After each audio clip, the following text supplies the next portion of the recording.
कथा, भागवत, शादी, विवाह व मांगलिक कार्य के लिए उपयुक्त स्थान, यात्रीय समूह, छात्र समूह के ठहरने की उपयुक्त व्यवस्था, सेवा सदन के अंदर ही पार्किंग सुविधा भी उपलब्ध है। सेवा सदन के शुल्क में सिर्फ मेंटेनेंस खर्चा ही शामिल किया जाता है।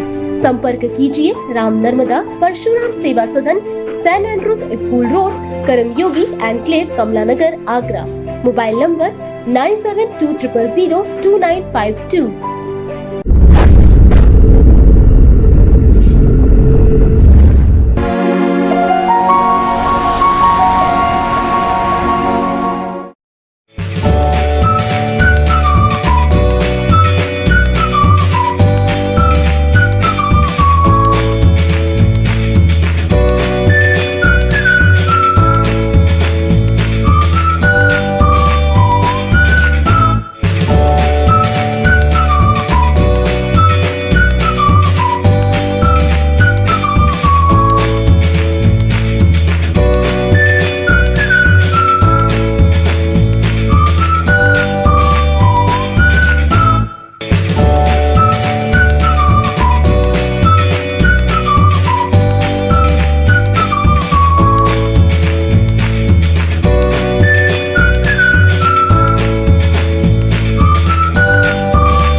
SS Convent Senior Secondary School, affiliated to CBSE New Delhi.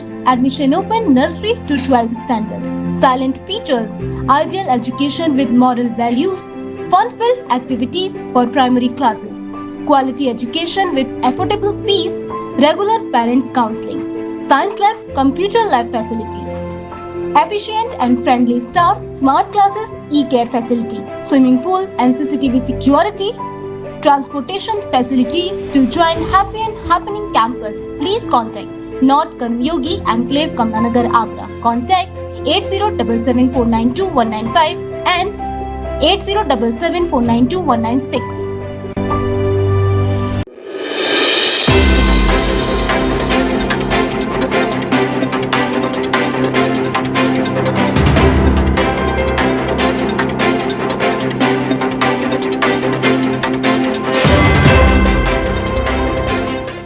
नमस्कार, आप देख रहे हैं मून नेटवर्क मून समाचार में हूं विकास यादव। बात कर लेते हैं आगरा, फिरोजा, शिकवाद और मथुरा से जुड़ी तमाम खबरों की, लेकिन उससे पहले नजर आते हैं दिन भर की सुर्खियों। कांग्रेस प्रदेश अध्यक्ष अजय कुमार लल्लू को मिली जमानत, प्रदेश सरकार को बताया दमनकारी।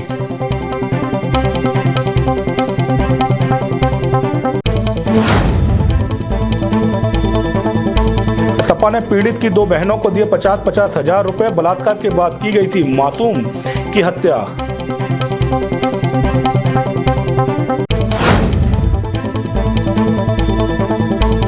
बस मामले में कांग्रेस पर हमलावर हुई भाजपा ने कांग्रेस की बताई ओछी राजनीति।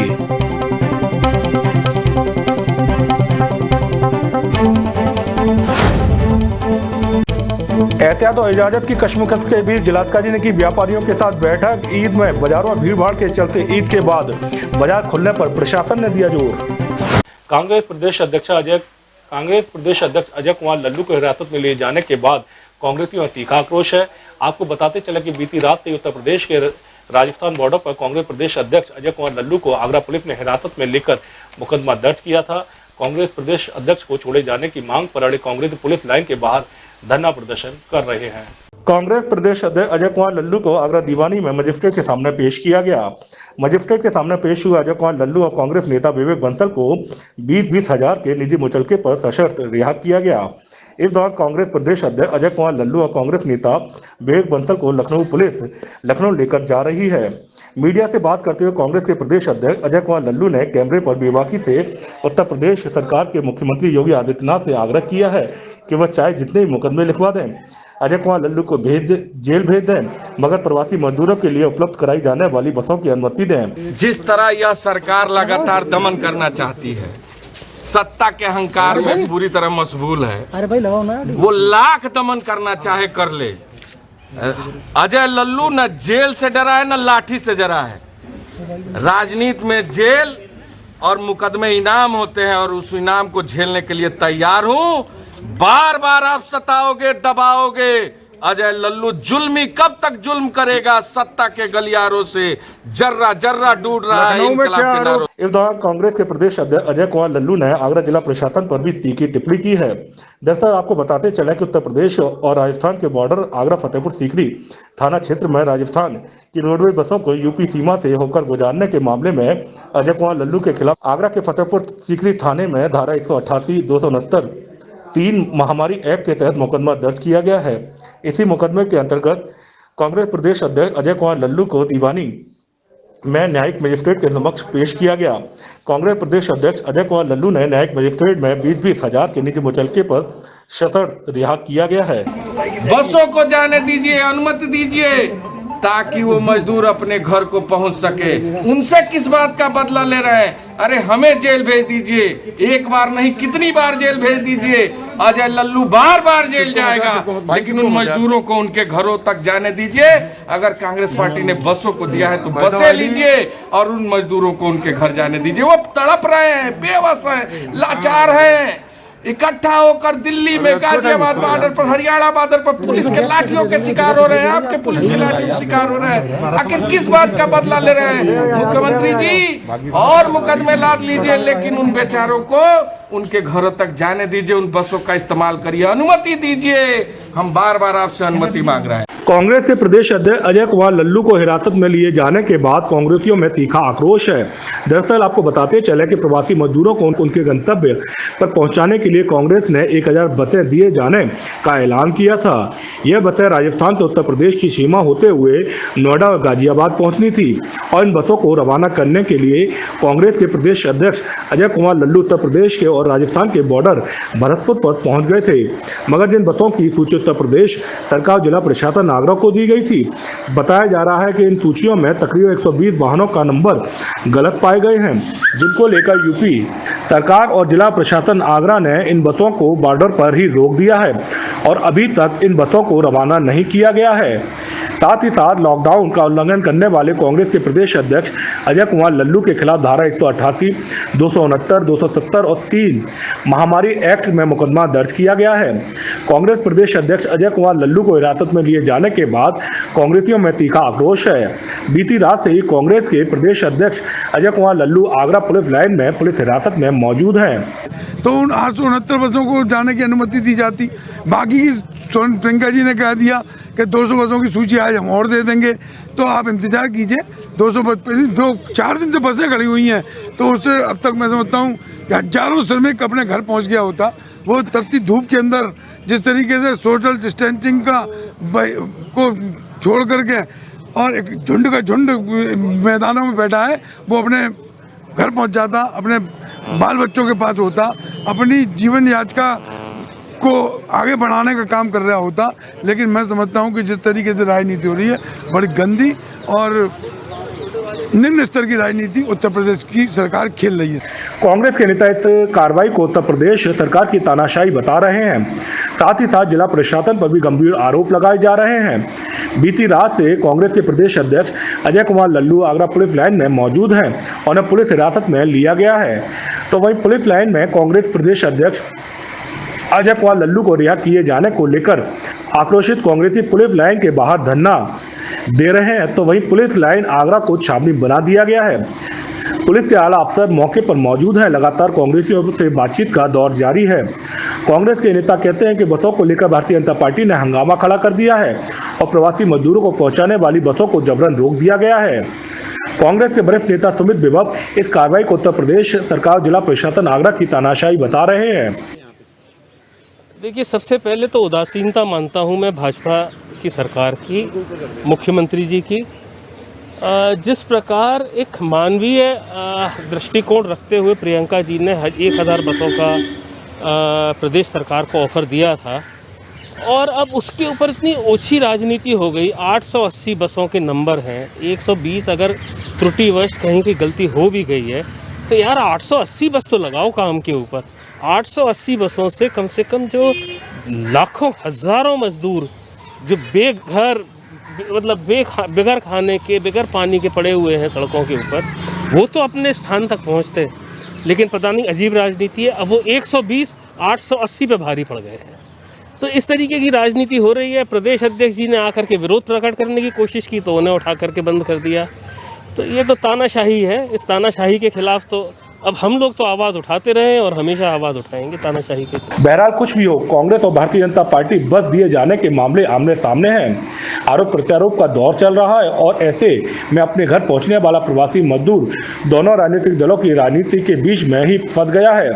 प्रशासन के मुताबिक कांग्रेस के प्रदेश अध्यक्ष अजय कुमार लल्लू को मजिस्ट्रेट के सामने पेश किया जा सकता है। कांग्रेस द्वारा उत्तर प्रदेश को 1000 बसें दिए जाने का मामला राजनीतिक तूल पकड़ गया है, जहां कांग्रेस अध्यक्ष अजय कुमार लल्लू को हिरासत में लिया गया है और बसों को बॉर्डर पर रोका गया है, तो वहीं बीजेपी कांग्रेस पर हमलावर हो गई है और इसे ओछी राजनीति करार दे रही है।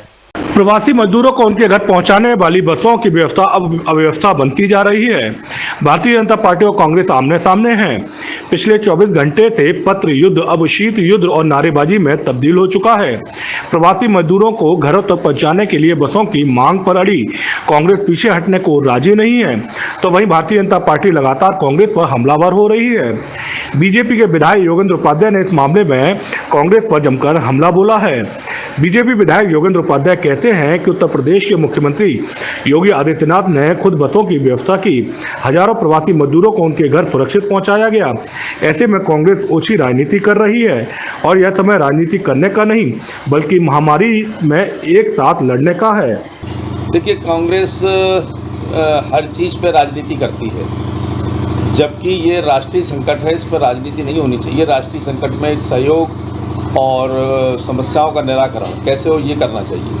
उन्होंने बसों पर ही राजनीति शुरू कर दी, जबकि लिस्ट इस बात का प्रतीक है कि उसमें कुछ टेम्पो के, कुछ टू व्हीलर के, कुछ कारों के ऐसे नंबर हैं और बसों के नाम उन्होंने 1000 लोगों की लिस्ट बना के भेज दी और उसमें भी पूरी तरह सहयोग नहीं। तो राजनीति करने के लिए राजनीति करेंगे और महामारी फैलाने के लिए अगर ये प्रदर्शन और धरने वगैरह देंगे तो प्रशासन को सख्त रुख अपनाना चाहिए, वरना इनको महामारी फैलाने का जिम्मेदार मानता हूँ मैं इनको कुछ संकट मोचन बनने का जिम्मेदार नहीं मानता।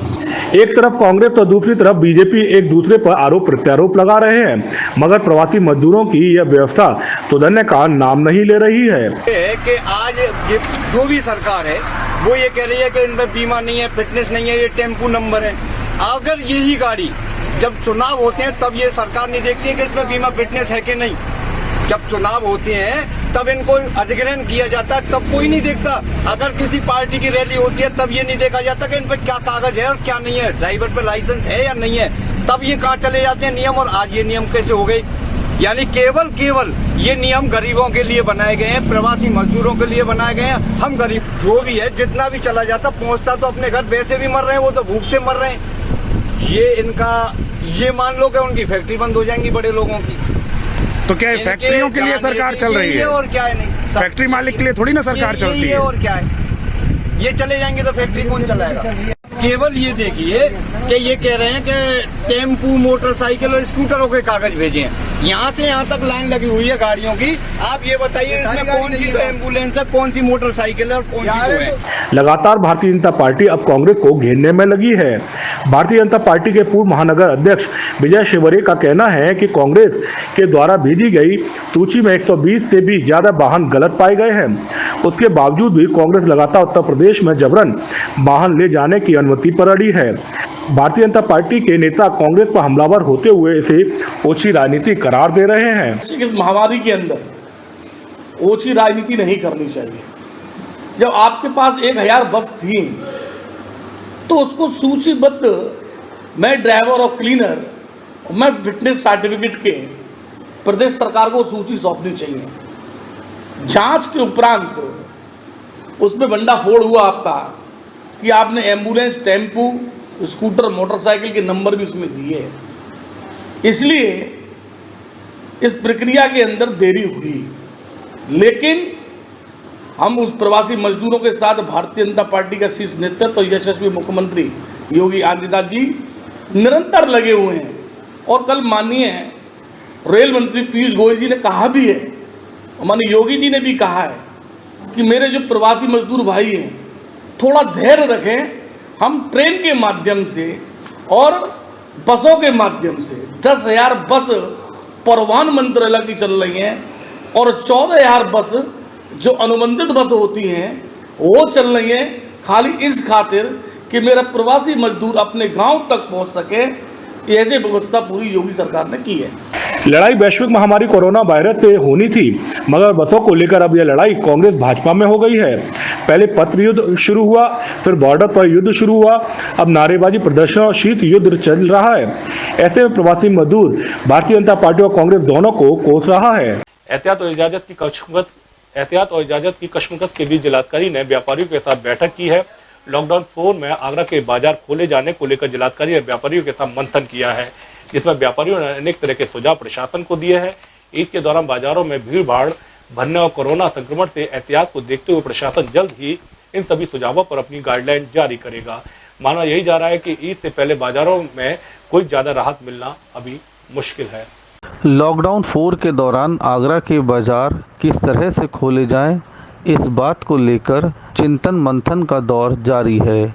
ईद का त्यौहार भी नज़दीक है। ऐसे में यदि बाज़ार खुलते हैं तो बाज़ारों में भीड़ भाड़ होना लाजमी है। आगरा की जो परिस्थितियां चल रही हैं और कोरोना संक्रमण के मामले जिस तरह से अभी भी सामने आ रहे हैं, ऐसे में बाज़ारों को पूरी तरह से खोल देना खतरे से बाहर नहीं है। लेकिन प्रशासन ने लॉकडाउन 4 के दौरान केंद्र व प्रदेश सरकार की ओर से दी गई रियायतों के मद्देनज़र सभी व्यापारियों के साथ एक बैठक की। इस बैठक में आगरा व्यापार मंडल समेत शहर की तमाम व्यावसायिक आर्थिक संस्थाओं के पदाधिकारियों ने हिस्सा लिया और बाज़ारों को खोले जाने पर अपने सुझाव दिए। अधिकतर संस्थाओं के पदाधिकारियों का यही मानना था कि जब पिछले 2 माह से कारोबार पूरी तरह से बंद है तो एहतियातन तौर पर यदि 1 हफ्ता बाज़ार और बंद रहे तो ज़्यादा फ़र्क पड़ने वाला नहीं है। सभी का यही मानना था कि यदि पूरी तरह से बाज़ारों को खोल दिया जाएगा तो भीड़ भाड़ को कोई रोक नहीं पाएगा। ऐसे में स्थितियां एक बार फिर बिगड़ सकती है। व्यापारियों की भी मंशा थी कि लॉकडाउन कुछ समय के लिए बढ़ाया जाए, क्योंकि अभी स्थिति हमारे बाजारों की ऐसी नहीं है कि हम आनंद फानंद में बाजार खोलकर बैठ जाएं।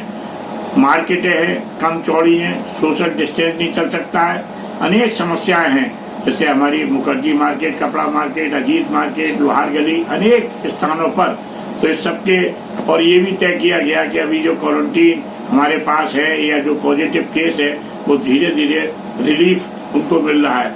अनेक घर जा चुके और जाने के आंकड़े ये सारे हमारे जिलाधिकारी जी ने दिए। इन सब बातों को देखते हुए जिलाधिकारी जी की सहमति से और सब व्यापारियों की सहमति से ये तय किया गया कि 31 मई तक जो उत्तर प्रदेश सरकार ने गाइडलाइन दी है उसके मुताबिक हम लोग काम करेंगे और आगरा लॉकडाउन की स्थिति में रहेगा। गौरतलब है कि आगरा में जिस तरह से कोरोना के 800 से अधिक मामले आए और उन्हें नियंत्रण करने में प्रशासन के हाथ पांव फूल गए।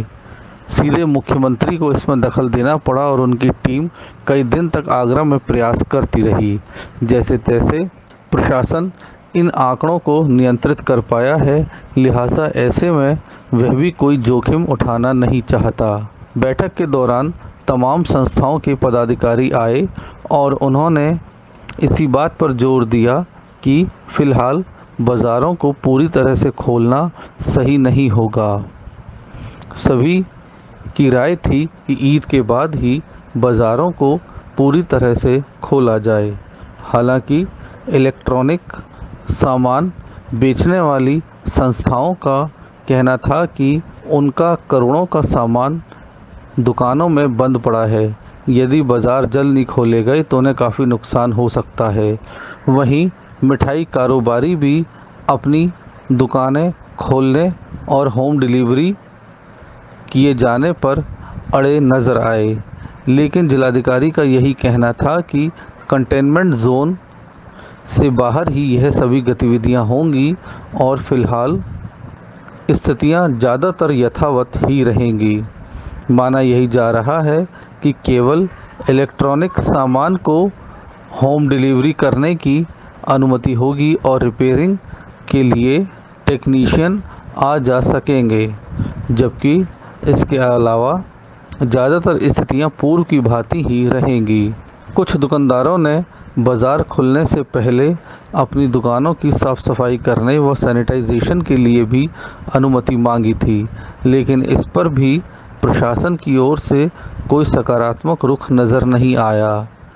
प्रशासन का यही कहना था कि जिस दिन बाज़ार खोलने की अनुमति होगी उससे एक दिन पहले यह सभी काम हो जाएंगे, लिहाजा वर्तमान बाज़ारों को खोलकर केवल साफ़ सफाई करना या सैनिटाइजेशन करना उचित नहीं है, क्योंकि सैनिटाइजेशन चंद घंटों के लिए ही होता है। ऐसे में बाज़ार खोलने से पहले ही यह सभी कार्य हो जाएंगे। कुल मिलाकर कहें तो लॉकडाउन 4 में आगरा का बाज़ार खुल सके ऐसा दिख नहीं रहा है, और जो स्थितियां वर्तमान में हैं वही आगे रहने वाली हैं। फतेहपुर सीकरी के थाना सैया नगला तेजा में बलात्कार के बाद 13 वर्षीय मासूम की हत्या का पुलिस ने भले ही खुलासा कर दिया हो, इस मामले में पुलिस ने आरोपी को भी गिरफ्तार कर लिया हो, लेकिन पीड़ित के परिवार के साथ सपा नेता इस खुलासे पर भरोसा नहीं कर रहे हैं। सपा के राष्ट्रीय महासचिव रामजिलाल सुमन ने सपा नेता और पीड़िता के परिवार के साथ आईजी रैन से मुलाकात कर इस पूरे मामले की किसी सीनियर आईपीएस अधिकारी से निष्पक्ष जांच कराने की मांग की है। फतेहपुर सीकरी के थाना सैया नगला तेजा में बलात्कार के बाद 13 वर्षीय मासूम की हत्या का पुलिस ने भले ही खुलासा कर दिया हो, इस मामले में आरोपी को भी पुलिस ने गिरफ्तार कर लिया हो, लेकिन पीड़िता के परिवार के साथ सपा नेता इस खुलासे पर भरोसा नहीं कर रहे हैं। सपा के राष्ट्रीय महासचिव रामजिलाल सुमन ने सपा नेताओं और पीड़िता के परिवार के साथ आईजी रैन से मुलाकात कर इस पूरे मामले की किसी सीनियर आईपीएस अधिकारी से निष्पक्ष जांच कराने की मांग की है। मुझे खुशी है कि मैंने जिन अपने साथियों से वार्ता की सभी ने सही किया और 50-50 हज़ार रुपये के 2 चेक साधना को और कमलेश को हमने दिए हैं। आज हम अभी एडीजी से भी मिले थे इस सिलसिले में, और लड़की के जो ताऊ हैं और उनके जो परिवारीजन हैं वो अब तक जो जांच हुई है उस जांच से संतुष्ट नहीं है। इनका कहना यह है कि उस बच्ची को जिस तरह से मारा गया वो काम एक आदमी नहीं कर सकता, ज़रूर कुछ लोगों का उसमें सहयोग है। दूसरी बात यह है कि जो कातिल है उसके शरीर पर निशान थे खून के, उसकी गिरफ्तारी से पहले उन कपड़ों को धोया गया, तो इस कुकृत्य में कुछ और लोग भी सहभागी हैं। हमने कहा कि किसी सक्षम आईपीएस अधिकारी से इसकी जांच करा लीजिए, खुलासा होना चाहिए और जो शेष लोग इसमें शामिल हैं उनके खिलाफ कठोर कार्रवाई होनी चाहिए। सपा नेता रामजिलाल सुमन का कहना है कि जिस तरह से बालिका का बलात्कार के बाद उसकी हत्या हुई वह किसी एक व्यक्ति का काम नहीं है, तो वहीं पीड़िता के ताऊ भी पुलिस के इस खुलासे पर सवाल खड़े कर रहे हैं। उन्होंने अपनी बिगड़ी हुई शर्ट को धुलवाया तो कहीं ना कहीं इन लोगों ने उन सारे एविडेंस को छुपाने की कोशिश की और बिना किसी आईडी प्रूफ को इतने लंबे समय से ये अपने पास अपने घर में इस लड़के को रख रहे थे। तो मैं नहीं समझता कि ये लोग निर्दोष हैं। निश्चित रूप से कहीं ना कहीं ये संलिप्त अवश्य रहे होंगे। इसका किसी उच्च आईपीएस अधिकारी या जो भी संस्था है उनसे द्वारा जांच कराई जाए और दोषियों को सजा दिलवाई जाए। मदद हुई है? हाँ, जो समाजवादी पार्टी ने जो मदद की है, हम कैसे कहें अपने मुंह से कि ऐसी संकट की घड़ी में ऐसे लोग हमारे सामने हैं जो हमारी मदद कर रहे हैं, हम इनको कभी नहीं भूल सकते।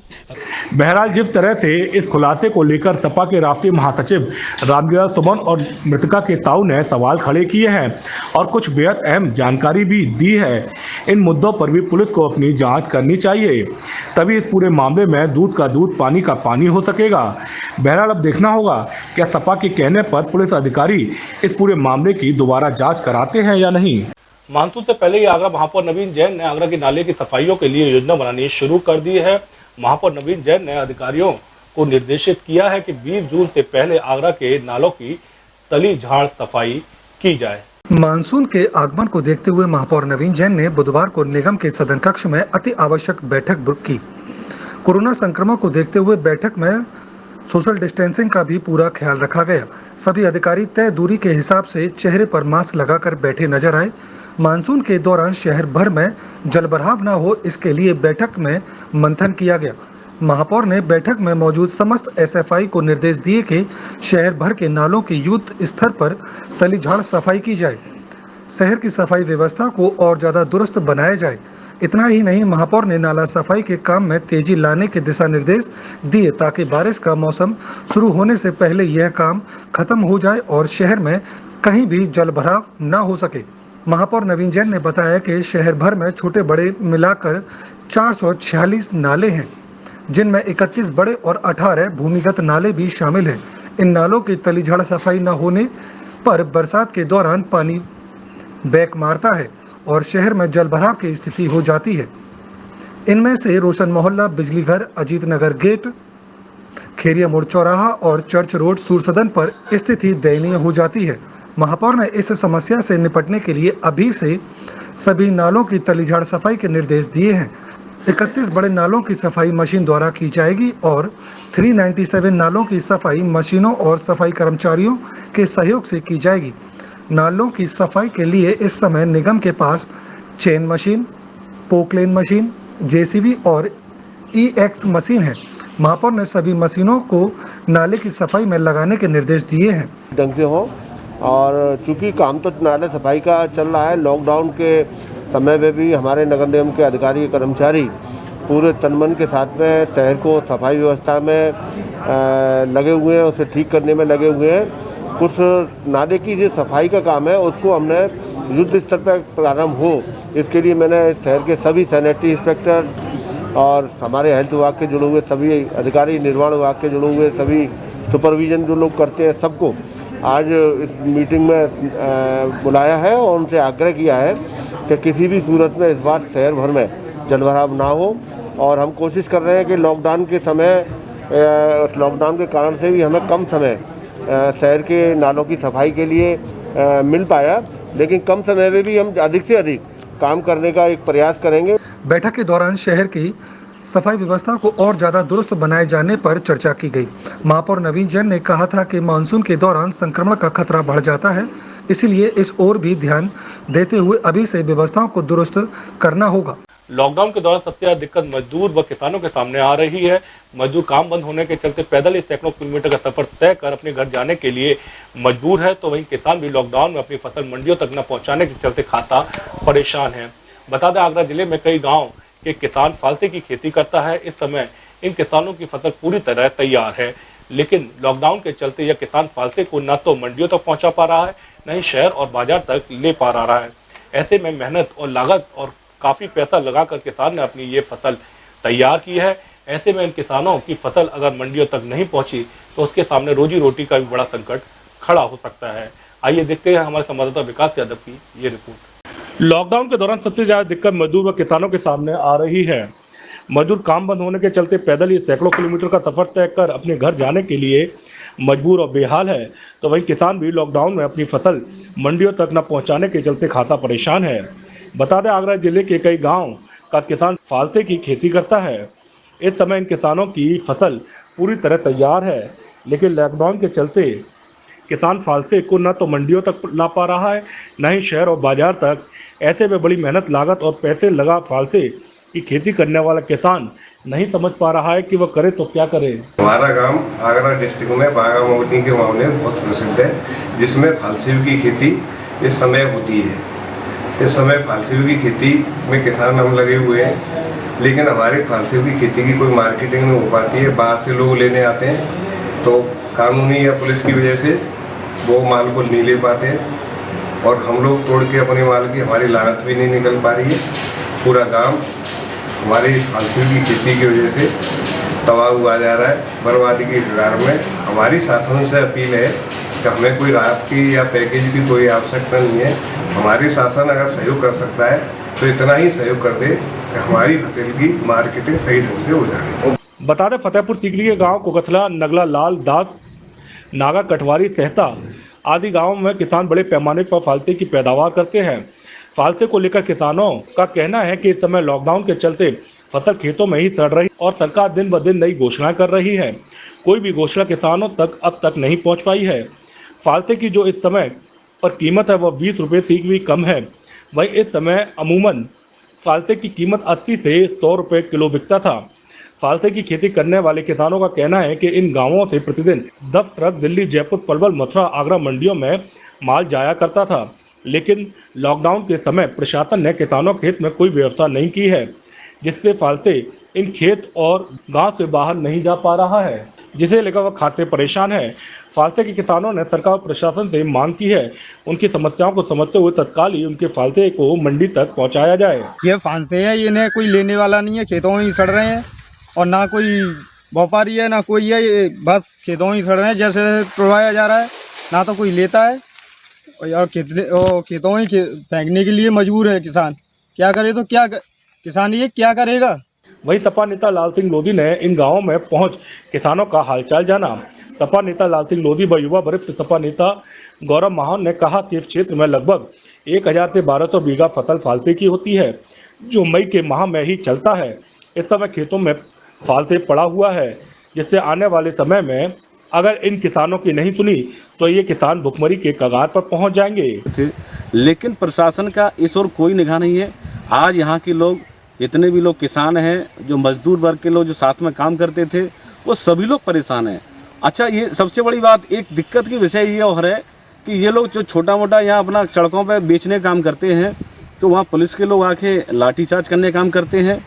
मैं आपके माध्यम से प्रशासन से अनुरोध करना चाहता हूँ कि यहाँ इस बात को पूरी तरह संज्ञान में लेते हुए इन लोगों के लिए तत्काल ही ऐसी व्यवस्था की जाए कि इनका जो फालसे की जो सीज़न है, जो मंडी जाने की कोई ऐसी व्यवस्था की जाए कि किसानों का माल वहाँ जा सके, इससे इनकी जो रोजी रोटी की जो समस्या खड़ी हुई है, इन लोगों की मदद हो सके।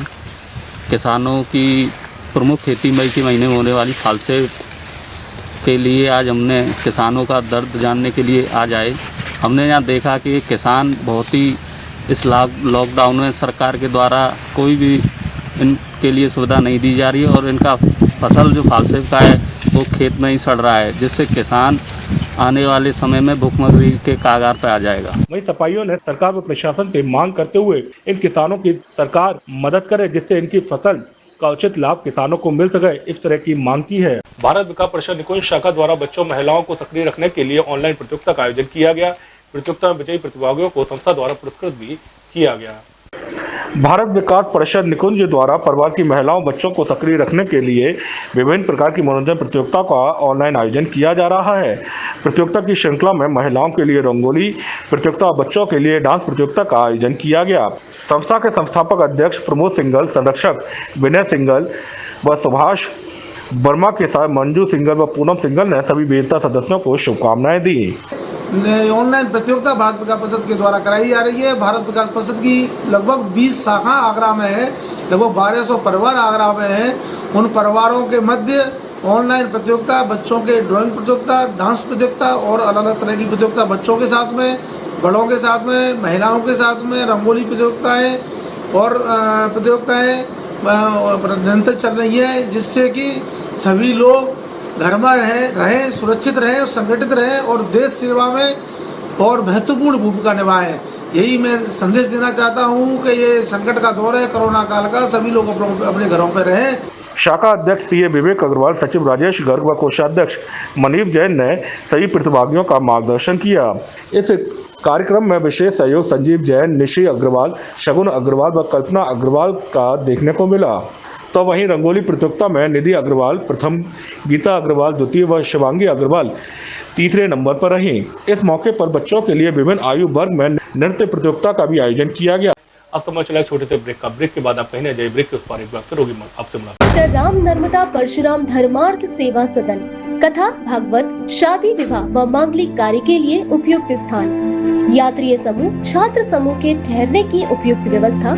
सेवा सदन के अंदर ही पार्किंग सुविधा भी उपलब्ध है। सेवा सदन के शुल्क में सिर्फ मेंटेनेंस खर्चा ही शामिल किया जाता है। संपर्क कीजिए Ram Narmada Parshuram Seva Sadan, Saint Andrews school road, Karmayogi enclave, Kamla Nagar, Agra. Mobile number 9720002952।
Senior Secondary School, affiliated to CBSE New Delhi. Admission open nursery to 12th standard.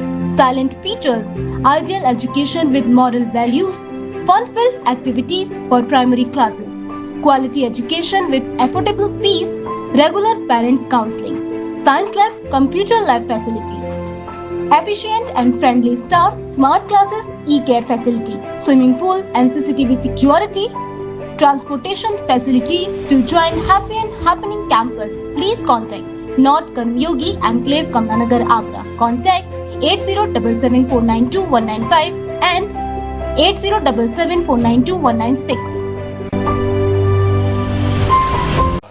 Break के बाद एक बार फिर आप सभी का स्वागत है। बात कर लेते हैं शहर की कोई और खबरों की। फतेहपुर सीकरी के थाना सैया नगला तेजा में पिछले दिनों 13 वर्षीय मासूम बच्ची के साथ बलात्कार फिर उसकी हत्या मामले को लेकर समाजवादी पार्टी ने जमकर अपना आक्रोश व्यक्त किया था। अब सपाइयों ने पीड़ित बच्ची को 2 बड़ी बहनों को 50-50 हजार की सहायता राशि भी उपलब्ध कराई है। सपा के राष्ट्रीय महासचिव रामलाल सुमन के निवास पर मृतका की दोनों बहनों को 50-50 हजार के चेक सपा के राष्ट्रीय महासचिव रामलाल सुमन ने दिए। फतेहपुर सीकरी के थाना सैया नगला तेजा में पिछले दिनों 13 वर्षीय मासूम बच्ची के साथ बलात्कार फिर उसकी हत्या मामले को लेकर समाजवादी पार्टी ने जमकर अपना आक्रोश व्यक्त किया था।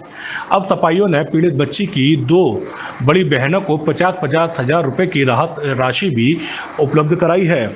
सपा के राष्ट्रीय महासचिव रामलाल सुमन के निवास पर मृतका की दोनों बहनों को 50-50 हजार के चेक सपा के राष्ट्रीय महासचिव रामलाल सुमन ने दिए। सपा के राष्ट्रीय महासचिव रामलाल सुमन का कहना था कि घटना के बाद एक प्रतिनिधिमंडल को उन्होंने पीड़िता के घर भेजा था। उसके बाद उन्हें जानकारी हुई कि पीड़िता की 2 बड़ी बहनें भी हैं और उसके माता पिता की पहले ही मौत हो चुकी है। पीड़िता के साथ उनकी 2 बहनों का लालन पालन मृतका के ताऊ कर रहे हैं और उनकी आर्थिक हालत बेहद खराब है। ऐसे में उन्होंने इस पूरे घटनाक्रम से सपा के राष्ट्रीय अध्यक्ष अखिलेश यादव को भी अवगत कराया। अखिलेश यादव ने सपा नेताओं कार्यकर्ताओं से इस परिवार की आर्थिक मदद की बात कही थी, जिसके बाद उन्हें यह मदद दी जा रही है। सपा के राष्ट्रीय महासचिव रामलाल सुमन का कहना था कि शादी के समय भी इन बच्चियों की मदद का प्रयास करेंगे। एक जातिगत मानसिकता से ग्रसित हैं और समाज के जो पिछड़े लोग हैं, कमज़ोर हैं, अक़लियत के लोग हैं, उनका विकास, उनका मान सम्मान बीजेपी के एजेंडे में कहीं नहीं है। जिन सज्जन का, दिवाकर का, छोटे सिंह दिवाकर का कत्ल हुआ है, वो समाजवादी पार्टी के उम्मीदवार थे 2017 में। उनके बेटे का कत्ल कर दिया गया और जिस तरह से वीडियो वायरल हुआ है उससे साफ समझा जा सकता है कि जो हत्या करने वाले थे उनके ऊपर कानून का कोई मनोवैज्ञानिक असर नहीं था। हालात बहुत ख़राब हैं। सख्त कार्रवाई हो जिससे संदेश जाए कि भविष्य में इस आशय की घटनाओं की पुनरावृत्ति नहीं होगी। वहीं सपा के राष्ट्रीय महासचिव रामलाल सुमन ने जिस प्रतिनिधिमंडल को पीड़िता बालिका के घर भेजा था उसमें शामिल सपा नेता लाल सिंह लोधी और धर्मेंद्र यादव का कहना था कि पीड़ित बालिका के परिवार की स्थिति काफ़ी खराब है। ऐसे में उन लोगों ने पीड़ित के परिवार की आर्थिक मदद उपलब्ध कराई है। हम आदरणीय सुमन जी का आभार व्यक्त करते हैं कि इस लॉकडाउन में भी उन्होंने एक प्रतिनिधिमंडल गठित करके तत्काल घटनास्थल पर भेजा और अपने नेतृत्व का भी हम आभार व्यक्त करते हैं। उन्होंने संवेदनशीलता के साथ इस परिवार की वेदना को समझा। राष्ट्रीय अध्यक्ष जी का धन्यवाद देना चाहते हैं और राष्ट्रीय महासचिव जी का भी धन्यवाद देना चाहते हैं कि जिन्होंने तत्काल इस परेशानी को समझा और 50-50 हज़ार रुपये बच्चों की आर्थिक मदद के लिए दिए। और मैं लोधी समाज का भी कार्यकर्ता होने के नाते से भी माननीय सुमन जी और माननीय राष्ट्रीय अध्यक्ष जी का बहुत बहुत धन्यवाद है।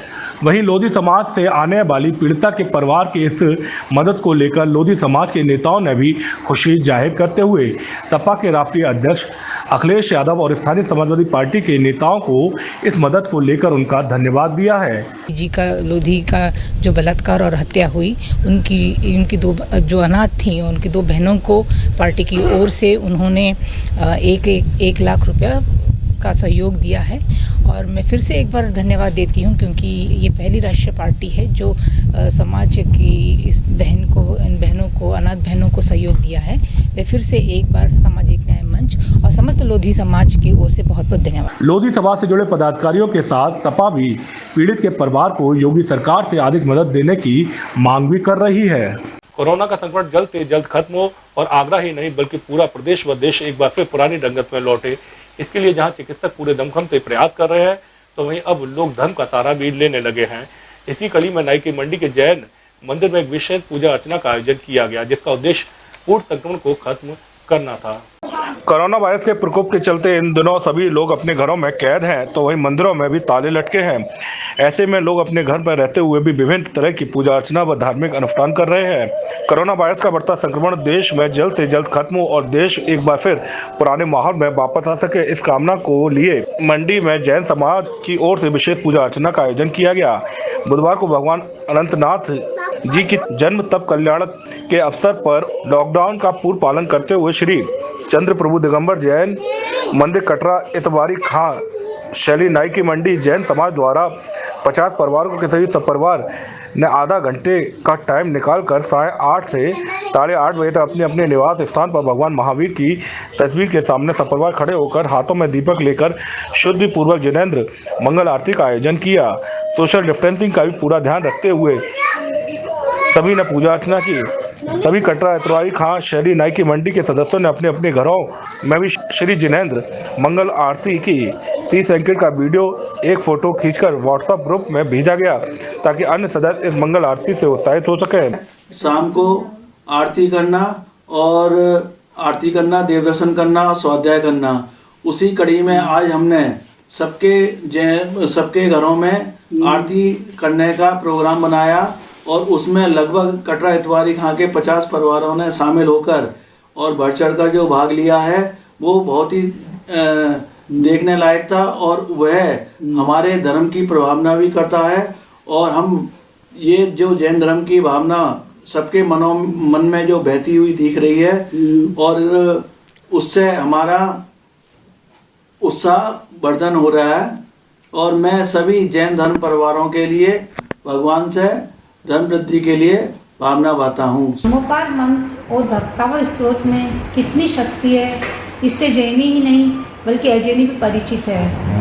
हमारी नाई की मंडी समाज ने ये मिलकर फैसला किया है कि हम सब अपने अपने घरों में रहकर विभिन्न प्रकार के धार्मिक आयोजन करते रहें, जिससे इस बीमारी का सफाया हो सके और पूरे विश्व में शांति हो सके। लोगों ने भेजी कि किस किस तरह से आरती की। हम जैन समाज नाई की मंडी समाज का बहुत बहुत आभार प्रकट करते हैं, जो कि अपने समय में से इस समय धर्म में तल्लीन है और अपना पूरा उपयोग धर्म में लगाए हुए हैं। और हम चाहते हैं कि इसी तरह से भाग लेते रहें और अपने समय का उपयोग करते हैं। मीडिया प्रभारी शुभम जैन ने बताया कि 12 साल बाद कटरा इतवारी खां शैली नाई की मंडी को ऐसा सौभाग्य मिला कि सभी 50 परिवारों ने अपने अपने घर पर मंगल आरती की। हम कटवा इतवारी खां शैली जैन समाज के आभारी हैं कि ऐसा आयोजन पहली बार घरों पर किया गया। एहमदपुर तहसील क्षेत्र के गांव नेकपुर में करीब 30 मजदूर तहसील परिषद पहुंचे, जहां उन्होंने ग्राम प्रधान पर मनरेगा के अंतर्गत काम न देने का आरोप लगाया। साथ ही कहा कि ग्राम प्रधान द्वारा अपात्रों को मनरेगा में लगाया गया है। लॉकडाउन में मजदूर दोहरी मार झेल रहा है। शहरों से काम खत्म होने के बाद हजारों किलोमीटर पैदल चलने के बाद ग्रामीण अपने गांव पहुंच चुके हैं, लेकिन अब मजदूरों के सामने रोजी रोटी की समस्या खड़ी है और उनका आरोप है कि वहां मनरेगा में गांव में प्रधान उन्हें काम नहीं दे रहा है। ऐसा ही देखने को मिला एहमदपुर तहसील परिसर में, जहां करीब 30 मजदूर पहुंचे। उनका कहना था कि वे तहसील क्षेत्र के गाँव नेकपुर के निवासी हैं। वहाँ का ग्राम प्रधान सुनील उन्हें मनरेगा में काम नहीं दे रहा है, जबकि अपात्रों से काम करवा रहा है। हाँ, पहले किस्त को हमारी एक भी किस्त नहीं आई है। कहते हैं प्रधान से जो कहता अभी आएगी, अब की आएगी, अब की आएगी, वो कोई नहीं आती है। आप एसडीएम कार्यालय पे आए हैं, उन्होंने क्या समझा? अब उन्होंने क्या समझा दिए, लिख के लाए साहब। अब देखो जा रहे हैं उनके पास, देखो क्या सुनाई करेंगे कि नहीं करेंगे। हमारी नहीं कर रहे ना, हमारी सुनाई नहीं कर रहे। कागज दे रहे तो वो कागज भी नहीं ले रहे। 40-45 आदमियों को हम लिख के लाए, सभी को लोगों को लेके आए यहाँ, हमारी कोई सुनाई नहीं हो रही है यहाँ। ठेकेदार क्या बोल रहे हैं आप? ठेकेदार जी बोल रहे हैं तुम्हारा कार्ड में नाम ही नहीं। अभी आप तहसील में आए, तहसील में क्या आश्वासन दिया है? तहसील में कोई समस्या समाधान ही नहीं हो रहा है।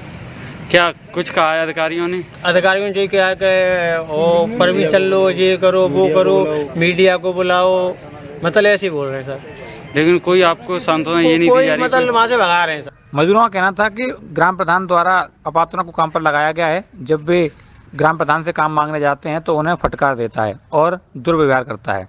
इसी को लेकर आज उन्होंने एसडीएम एहमदपुर से ज्ञापन सौंपा, लेकिन एसडीएम द्वारा भी कोई ठोस आश्वासन नहीं दिया गया है। एतमादपुर से मून न्यूज़ के लिए पवन शर्मा की रिपोर्ट। अज्ञात कारणों से 19 वर्षीय युवक ने फांसी लगाकर खुदकुशी कर ली। थाना उत्तर क्षेत्र का ये पूरा मामला है। सूचना मिलते ही पुलिस मौके पर पहुंची और पुलिस ने शव का पोस्टमार्टम कर जांच पड़ताल भी शुरू कर दी है। मामला जनपद फिरोजाबाद थाना उत्तर क्षेत्र का है, जहां दीपक पुत्र अशोक उम्र 19 वर्ष ने फांसी के फंदे से लटक अपनी जीवन लीला समाप्त कर ली। वही घटना को लेकर मृतक युवक के पिता अशोक द्वारा बताया गया है कि उनका बेटा शराब का सेवन करता था, जिसने कल शाम को अपने छोटे भाइयों के साथ मारपीट कर दी और कमरे में जाकर सो गया। आज सुबह जब कमरे का दरवाजा खुलवाया तो नहीं खुला। उसके बाद मोहल्ले के ही लोगों की मदद से दरवाजा खुलवाया गया तो देखा कि वह फांसी के फंदे पर लटका हुआ था, जिसकी सूचना इलाका पुलिस को दी गई है। फिर आगे बाद में जाए हमें नींद आ गई है, जाने भीतर पढ़ रहा हूँ, मैंने कहा पढ़ रहा हूँ। चले गए सवेरे समाचार जब देखिए सवेरे का कहते हैं तो मैंने की सो रहा हूँ, सब्जी बनाई, रोटी बनाई, कुंडी कटकटाई, उसके बाद ने गोले आवाज लगाई, आवाज लगाए के बाद जब कोई न बना बाद भीतर से आई। कितनी देर पहले की लगभग घटना है? जब अबे कहते 8 बजे करीबन देखो के बार खोल के कहते वो तो रात में खत्म हो गया। क्या किसी नशीले पदार्थ का आदि, मतलब किस तरह नशीले पदार्थ को आदि हो? मौके पहुंचे गणेश नगर चौकी इंचार्ज द्वारा शव का पंचनामा कर पोस्टमार्टम के लिए भिजवाया गया। लॉकडाउन के बाद लगातार बंद रहे बाजारों को लेकर थाना फतेहाबाद में एफडीएम फतेहाबाद व क्षेत्रीय विधायक जतिन वर्मा ने फतेहाबाद के व्यापारियों के साथ एक बैठक की, जिसमें फतेहाबाद के बाजारों को खोलने को लेकर दुकानों को रोस्टर भी बनाए गए। फतेहाबाद के बाजार को लेकर नियम व शर्तें तय कर दी गए हैं। लॉकडाउन 4 में रियायतों के साथ बाजार खोलने की मंजूरी दे दी गई है। इस संदर्भ में थाना फतेहाबाद में एक बैठक का आयोजन किया गया, जिसमें एसडीएम एम अरुण मोली, आईएएस व क्षेत्रीय विधायक जितेंद्र वर्मा के साथ क्षेत्राधिकारी प्रभात कुमार भी मौजूद रहे, जिसमें व्यापारियों की सुविधा अनुसार मंथन किया गया और शर्तों के साथ दुकानें खोलने की अनुमति प्रदान की गई, जिसमें कपड़ा, सर्राफ, बर्तन, जूता, चप्पल व बिल्डिंग मटेरियल सोमवार, बुधवार और शनिवार को खुलेंगे। 10 से 4 बजे तक हार्डवेयर, इलेक्ट्रॉनिक, साइकिल, मोटरसाइकिल व पार्ट्स, बुक स्टोर मंगलवार, गुरुवार, रविवार को खुलेंगे। 10 से 4 बजे तक शुक्रवार साप्ताहिक अवकाश, कोई भी दुकान नहीं खुलेगी। कपड़े का दुकान, सराफा का दुकान, बर्तन और जूता चप्पल, बिल्डिंग मटेरियल्स, ये वाला दुकान सोमवार को खुलेंगे और hardware, electronics, cycle, motor parts और बुक स्टोर, स्टेशनरी दुकान मंगलवार को खुलेंगे। और इसी तरीके से अगले दिन छोड़कर बुधवार, बृहस्पतिवार इसी तरीके से रोस्टर बन गए। एक दिन छोड़कर अगले दिन बाकी दुकान खुलेंगे, फ्राइडे के बंद रहेंगे। इसके अलावा शाम को 7 बजे से सुबह 7 बजे तक प्रतिबंध है। कर्फ्यू की वजह से किसी को भी बाहर निकलने के लिए अनुमति नहीं। इसमें मैडम किराना और दवाई की दुकानों का निर्देश है। मेडिकल स्टोर के अलग से, उसमें हर दिन प्रतिदिन खुलेंगे 7 से 12 बजे तक के, शाम को 5 से 7 बजे तक। और जनरल स्टोर, परचून का दुकान सुबह 6 से 10 बजे तक खुलेंगे। मिष्ठान विक्रेता प्रतिदिन 10 से 4 बजे तक खुलेंगे। सामान की होम डिलीवरी की जाएगी। किराना दुकान प्रतिदिन सुबह 10 से 12 बजे तक खुलेंगी। मेडिकल प्रतिदिन सुबह 7 से 12 बजे और शाम 5 से 7 बजे तक खुलेंगे। दुकानों पर 5 से अधिक ग्राहक मौजूद नहीं रहेंगे। साथ ही दुकान पर सैनिटाइजर, साबुन, पानी आदि की व्यवस्था दुकानदार द्वारा की जाएगी। दुकानदार यदि निर्देशों का पालन नहीं करता तो उसके खिलाफ कार्रवाई भी की जाएगी। इस बुलेटिन में इतना ही। अगले बुलेटिन में एक बार फिर होगी आपसे मुलाकात, तब तक के लिए दीजिए मुझे इजाजत। नमस्कार। डॉक्टर राम नर्मदा परशुराम धर्मार्थ सेवा सदन, कथा, भागवत, शादी, विवाह व मांगलिक कार्य के लिए उपयुक्त स्थान, यात्री समूह, छात्र समूह के ठहरने की उपयुक्त व्यवस्था, सेवा सदन के अंदर ही पार्क